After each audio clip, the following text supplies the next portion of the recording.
to another long-awaited edition of Greg Hogan Rants. It's been way too long, I don't even know where to start. We're going to take a closer look at D&D Essentials. A couple of episodes back, I reviewed the D&D Red Box, Wizards' introduction to their D&D Essentials line. Many of you were saying that I misunderstood the concept or wondered why I'd buy something if I already had 4th edition. Although I compared it to 4th edition, I must have forgotten to tell you how Wizards openly announced how they up, and Essentials is the game's correction since its 2008 release. Right in the introduction of the Rules Compendium, reflecting refinements since the current edition was released in 2008. I also forgot to mention that this was supposed to be a recreation of Dungeons & Dragons made easy to open and play like TSR's Dragon Quest in 1992. Which brings me to Essentials. If you remember during my review, there's a piece of paper that showed me all the things I need to play. Yeah, well, I spent almost $200 to $250 on all those things we need to play. I even feel like they made a few things harder to do in Essentials, like something as simple as character creation. In 4th edition, there was one player's handbook, but in D&D Essentials, there's 3. Heroes of the Fallen Lands, Heroes of the Forgotten Kingdoms, and the Rules Compendium. 3 books! I'm gonna go make a character now.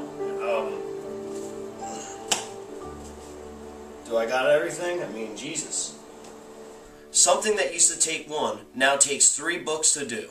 But that's okay. If the character creation is too hard, you can always pay a monthly fee and subscribe to D&D Insider. This game has become more and more of a get-rich scheme for Wizards over the years, it's ridiculous. Now let's move on to the Dungeon Master's Kit. What kit? It's a box with tokens and 2 quests. Yes, I'll admit, I like the concept of it being ready to play, but the material of the box and tokens skyrocket the price. A big box. That's a box. Now that's a box. Now this is a box right here. Oh wow, look at this, another box. That's a big box right there. When all the DM is looking for is the screen and revised book. Toss that screen out. We don't need that now that we have the deluxe Dungeon Master screen. The same piece of shit I just got for free, I can now buy a hardbound carbon copy of this serve no further purpose than the last screen did. Although I do admit, considering that I've never owned a screen before, this screen is badass. Along with D&D Essentials, Wizards started a new chain of products called D&D Board Games, with the first one being Castle Ravenloft. As I was saying, you know, this game is, This $65 bulk of a box contains all the elements Dungeons & Dragons packed into a fun and easy mechanical open-up-and-play co-op where you and up to 5 friends battle through Castle Ravenloft in search of treasure and one of many adventures.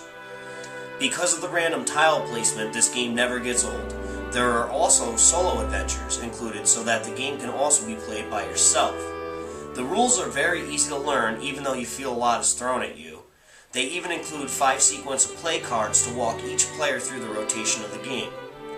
The tiles and other game pieces are printed on high-quality die-cast cardstock, and then 42 unpainted plastic miniatures represent all heroes, villains, and monsters presented in this game.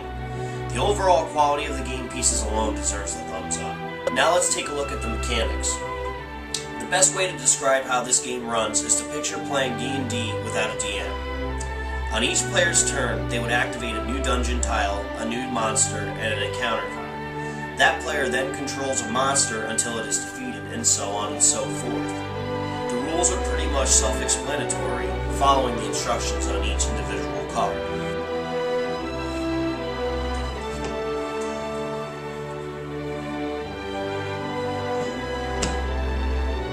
I lost everything because of all this shit.